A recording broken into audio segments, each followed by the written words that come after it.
అతను పేరుకే మాలీవుడ్ యాక్టర్, దేశమంతా తెలిసిన మలయాళ నటుడు.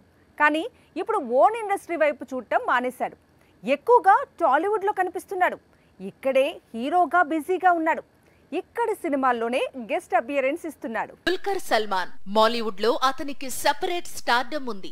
మమ్ముట్టి తనయుడిగా అక్కడ బాక్సాఫీస్ హిట్స్ కొట్టాడు. మలయాళంలో అతను కనిపిస్తే చాలు కోట్లకు కోట్లు వసూళ్లను కురిపించే ఆడియన్స్ ఉన్నారు. కానీ దుల్కర్ ఈ మధ్య ఓన్ ఇండస్ట్రీపై ఫోకస్ తగ్గించడం అందర్నీ ఆశ్చర్యపరుస్తోంది. ఒకవైపు తండ్రి మమ్ముట్టి అక్కడ ఏడాదికి అరడజనుకు తగ్గకుండా సినిమాలు చేస్తున్నాడు. వరుస పెట్టి హిట్స్ కొడుతూ మాలీవుడ్ బాక్సాఫీస్ ను షేక్ చేస్తున్నాడు. మరోవైపు దుల్కర్ మాత్రం మాలీవుడ్ వైపు చూడటమే మానేశాడు. మాలీవుడ్ కూడా దుల్కర్ వస్తాడు, కొత్త చిత్రాలు చేస్తాడని చాలా ఈగర్ గా వెయిట్ చేస్తోంది. కానీ దుల్కర్ మాత్రం టాలీవుడ్ కు ఇంపార్టెన్స్ ఇస్తున్నాడు. తెలుగులో తాను నటించిన మొదటి చిత్రం మహానటి సూపర్ హిట్ కావడం, ఆ తరువాత నటించిన సీతారామం బ్లాక్ బస్టర్ కావడంతో చాలా వరకు తెలుగు సినిమాలకు ప్రాధాన్యత ఇవ్వడం ప్రారంభించాడు దుల్కర్. ఇప్పుడు కూడా లక్కీ భాస్కర్ అనే మూవీని చేస్తున్నాడు. మరోవైపు కల్కిలో మెరిశాడు. సీక్వెల్ లో దుల్కర్ క్యారెక్టర్ నెక్స్ట్ లెవెల్ లో ఉంటుందని చెప్పుకొచ్చాడు నాగశ్విన్. లక్కీ భాస్కర్, కల్కి సీక్వెల్ తో పాటు మరో 2 తెలుగు సినిమాలను లైన్ లో పెట్టాడు దుల్కర్. వీటిల్లో ఒక చిత్రాన్ని కల్కి నిర్మాతలు తెరకెక్కిస్తున్నారు.